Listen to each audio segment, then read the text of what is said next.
సజ్జల రామకృష్ణారెడ్డి మాట్లాడుతున్నారు. ఇప్పుడు ఆ లైవ్ చూద్దాం. పక్క పార్టీల వాళ్ళని తీసుకొని ఆఖరణ నిన్న కూడా మొన్న అన్నది కరెక్ట్ అయింది. ఇక్కడెక్కడ ఆ కూటమిలోకి బీజేపీ కూడా ఆ జట్టులోకి చేసి తెలుగుదేశం పార్టీ అభ్యర్థిని తీసుకొచ్చి నాయకులు తెచ్చేసి బీజేపీ కండు వేసి ఇమ్మీడియట్ బీజేపీ టికెట్ ఇచ్చి, అంటే చంద్రబాబు నాయుడు ఆడిస్తున్న సోలో డ్రామాలో వీళ్ళంతా ఒక పాత్రలు మాత్రమే పోషిస్తూ వీళ్ళకేదో సొంతగా ఒక వ్యక్తిత్వం, ఒక ఆలోచన, ఒక ఇది ఉన్నట్టు, లేదా వీళ్ళకున్న ఇన్ఫ్లుయెన్స్ అంతా కూడా చంద్రబాబు కోసం ఎట్లా వినియోగించాలని చూసే దాంట్లో చూపుతున్న ఆత్రత తమ సొంత సామాజిక వర్గం మీదనో లేక తమ అభిమానుల మీదనో వీళ్ళకుందనేసి నాకు అనిపించట్లేదు. పవన్ కళ్యాణ్ అంత ఈ 10 రోజుల్లోనే అందరినీ మార్చి చంద్రబాబు నాయుడుకు గంపగుత్తగా ఎందుకు అప్పచెప్పాలనుకుంటున్నాడు ఆ ఓట్లన్నీ? ఆయన ఎక్స్ప్లెనేషన్ ఇవ్వాలి. దాని బదులు ఎదుటి వాళ్ళ మీద నిందలు వేయడము, లేదా దాంట్లో నుంచి లేని అర్థాలు లాగాలని చూడడం అనేది అది విచిత్రంగా అనిపించి నేను చూస్తే ఇది కదా రీజన్ అని అనిపిస్తుంది. కానీ జనం అన్నీ అర్థం చేసుకుంటున్నారు. ఈ డ్రామాలన్నీ దేనికోసం అర్థం చేసుకుంటున్నారు. మళ్ళీ చంద్రబాబు నాయుడుని 14లో చూశారు. 14లో ఇదే పవన్ కళ్యాణ్ చంద్రబాబు నాయుడుకి సపోర్ట్ చేశాడు. ఇదే బీజేపీ పవన్ కళ్యాణ్ ఇద్దరు కలిసి సపోర్ట్ చేసి కూర్చోబెట్టారు. ఏం చేశారు ఆ తర్వాత చంద్రబాబు నాయుడు? ఎలా రాచిరంపాన పెట్టాడో వాళ్ళందరినీ గుర్తులేదా? వాళ్ళకు తెలియదా? మాత్రం మర్చిపోతారా? అప్పుడు కనీసం ఏ సీట్లు తీసుకోకుండా అన్నా చేశాడు. ఈసారి సీట్లు కొన్ని తీసుకొని ఆ సీట్లలో కూడా తెలుగుదేశం పార్టీ వాళ్ళకి ఇచ్చి దాదాపు బహుశా బాండెడ్ లేబర్ కంటే అన్యాయంగా బహుశా ఏమి ప్రతిఫలంగా ఏం తీసుకున్నారో తెలియదు. కానీ ఏ రాజకీయ పార్టీ కాదు, రాజకీయ నాయకుడు కాదు, ఏమాత్రం ఆత్మాభిమానం ఉన్న వాళ్ళు ఎవరు చేయకూడని రీతిలో పవన్ కళ్యాణ్ చంద్రబాబు నాయుడు ఎందుకు లొంగిపోయి చేస్తున్నారో ఆయన ఆత్మపరిశీలన చేసుకోవాల్సి ఉంటుంది. సార్, సీఎం గారి జగన్ గారి దగ్గర 1,00,000 కోట్లు ఉన్నాయి. ఆ 1,00,000 కోట్లకు మేము అధికారంలోకి వచ్చిన తర్వాత పంచుతాం, నేను 1,00,000 కోట్ల మెజార్టీతో గెలుస్తాను పవన్ కళ్యాణ్ ఏదైనా అనొచ్చు. వాటన్నిటికీ రియాక్ట్ కావడం అనవసరం. ఎలాగో పోతున్నామని తెలుసు. ఆయన తన పాత్ర మాత్రమే పోషిస్తున్నాడని చెప్పానుగా. చంద్రబాబు ఆడుతున్న విస్తృత పెద్ద నాటకంలో పవన్ కళ్యాణ్ పాత్ర ఒక చిన్న పాత్ర, దాన్ని పోషిస్తున్నాడు. అది చంద్రబాబు స్క్రిప్ట్ తయారు చేస్తే ఆయన మాట్లాడేది ఆయన మాట్లాడుతున్నాడు. దాదాపు చంద్రబాబు నాయుడు ఏం మాట్లాడతారో ఈయన ఓ రోజు ఇది మాట్లాడితే ఆయన ఇంకోటి మాట్లాడతాడు. అల్టిమేట్గా వచ్చి టార్గెట్ జగన్మోహన్ రెడ్డి. వాళ్ళ తిట్టే ప్రతి తిట్టులో దాని ఈ డెసిబల్స్ అంటే సౌండ్ ఇది పెరుగుతోంది అంటే డెస్పరేషన్ అంత పెరుగుతోంది అని అర్థం. అంటే జగన్మోహన్ రెడ్డి గారు అంత రాబోతున్నారని వాళ్ళకి స్పష్టంగా, మళ్ళీ అధికారంలోకి రాబోతున్నారు అనేది వాళ్ళకి స్పష్టంగా తెలిసిందని అర్థం. ఆ ఉడుకుమోత్తనము, ఆ కోపము, ఆ కడుపు మంట అది పెరగడంతో తిట్లు వాటి మోతాదు కూడా పెరుగుతుంది. డాక్టర్ సంఘానికి 10 లక్షలు ఆర్థిక సాయం చేస్తాను, వడ్డీ లేని రుణాన్ని అందిస్తాను కూడా చంద్రబాబు ఈరోజు హామీ చేశారు. నిజంగా అది నవ్వు తెప్పించే విషయం. ఆయనకి ఏమాత్రమన్నా కొంతన్నా ఎట్లా మర్చిపోయినారనుకుంటాడు. అందులో డ్వాక్రా మహిళలు 14-19 మధ్య అంత చీకటి కాలం మళ్ళీ వాళ్ళు ఎప్పుడు గతంలో చూసిందరు. ఇప్పుడంటే అసలు ఒక అవసరమే రావట్లేదు. వాళ్ళు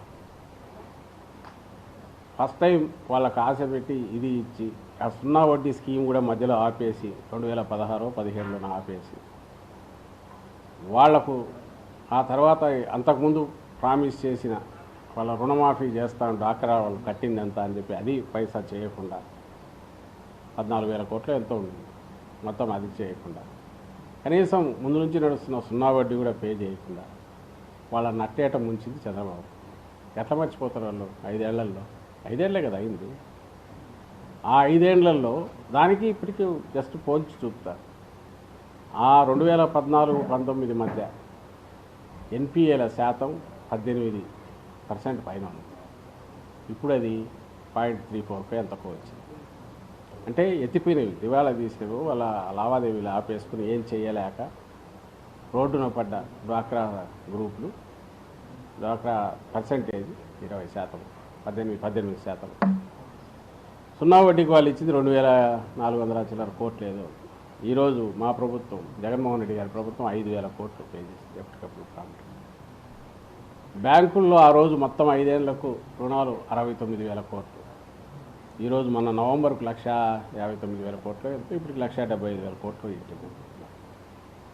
పోనీ ఆ రోజు డ్వాక్రా గ్రూపులు ఎన్ని అయ్యాయంటే 9 లక్షల చిల్లర ఉంటే ఈరోజు 1,15,00,000, 10,50,000 అయింది. 90 లక్షల పైచీలకు అప్పట్లో సభ్యులు ఉంటే ఈరోజు 1,15,00,000 మంది సభ్యులు.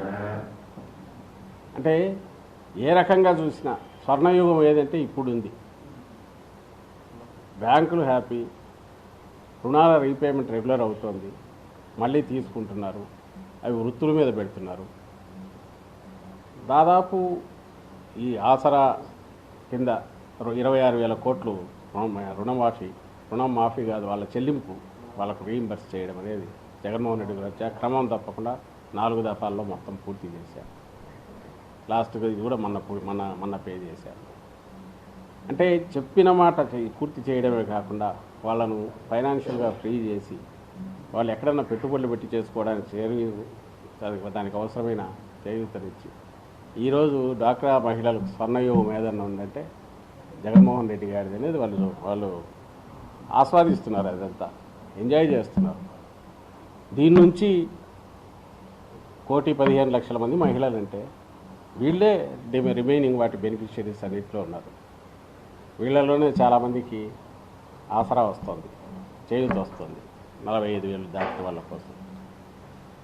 ఈ సొంతంగా చిన్న చిన్న పరిశ్రమలు, ఈ కుటీర పరిశ్రమలు అవి పెట్టుకుంటున్నారు.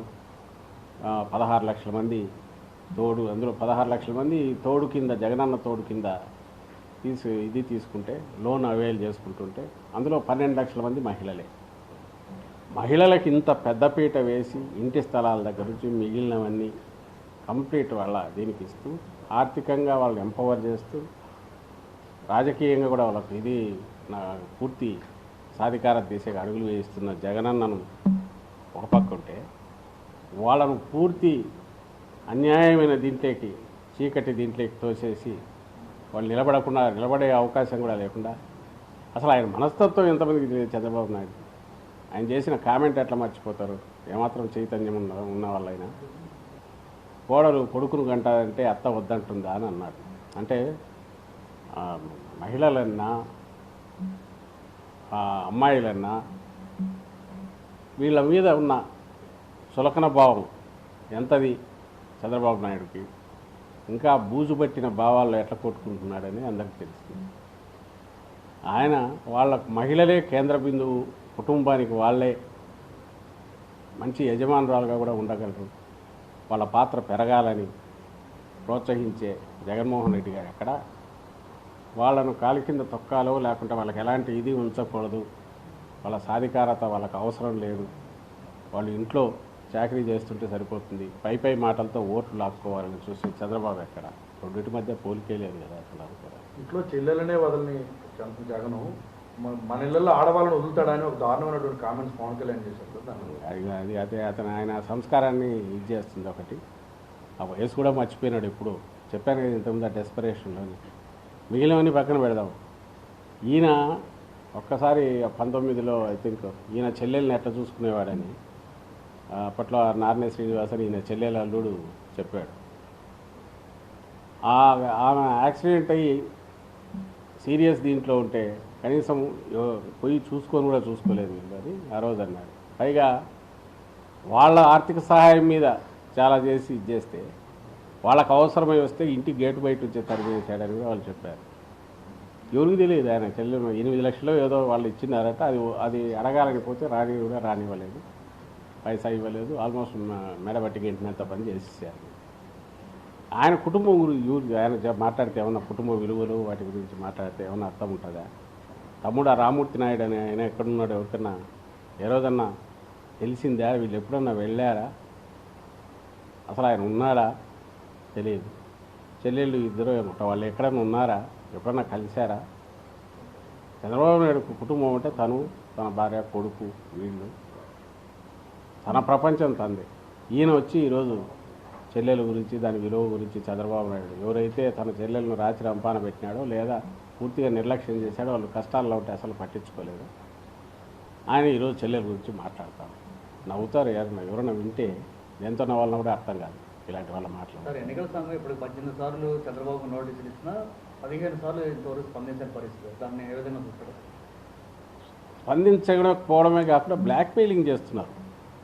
వీళ్ళది ఎట్లుంటుందంటే ఈ సైకిల్ లాగా వీళ్ళతో పాటు మన మీడియా ఏదైతే ఉందో రోజు మీరు చూస్తే అది టెర్రరిజం ఎట్లుంటుంది, మీడియా టెర్రరిజం కానీ దాన్ని ఆసరా చేసుకుని వీళ్ళు చేసే దీన్ని కానీ ఉన్మాదము టెర్రరిజం ఎట్లుంటుందంటే అది అక్కడే కనిపిస్తుంది. రోజు పెట్టి వాళ్ళ మీద అఫీషియల్స్ భయపెట్టడం, ఈవెన్ ఎలక్షన్ కమిషన్ కూడా బ్లాక్మెయిల్ చేయడం, ఎన్నికల కమిషన్ అధికారులు కూడా ఉండాల్సినంత ఇదిగా చేయట్లేదని వాళ్ళను ప్రెజరైజ్ చేయడం, ఇందులో భాగంగానే తనకు నోటీసులు వచ్చినా మీరే వినింటారు. ఈరోజు చదివి వినిపిద్దాం అనుకున్నా, కానీ ఆ మాటలు అనాలన్నా కూడా ఇబ్బందికరమైనవి. జగన్మోహన్ రెడ్డి గారి గురించి మొదలు పెడితే వరుస పెట్టి దాంట్లో బూతులు తిట్లు తప్ప ఏమని ఉంటున్నాయా? మీరందరూ గమనిస్తూనే ఉన్నారు. నిజంగా ఓ సీనియర్ రాజకీయ నాయకుడు అట్లా మాట్లాడడం అది పద్ధతేనా?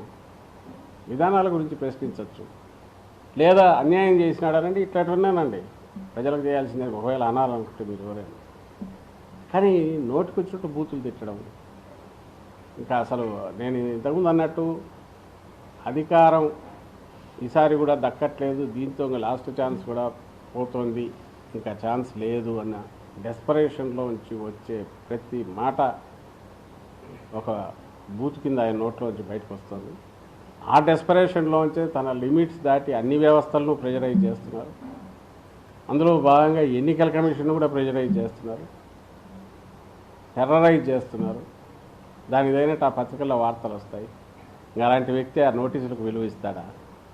దానికి మళ్ళీ ఏమైనా చేస్తే దాని మీద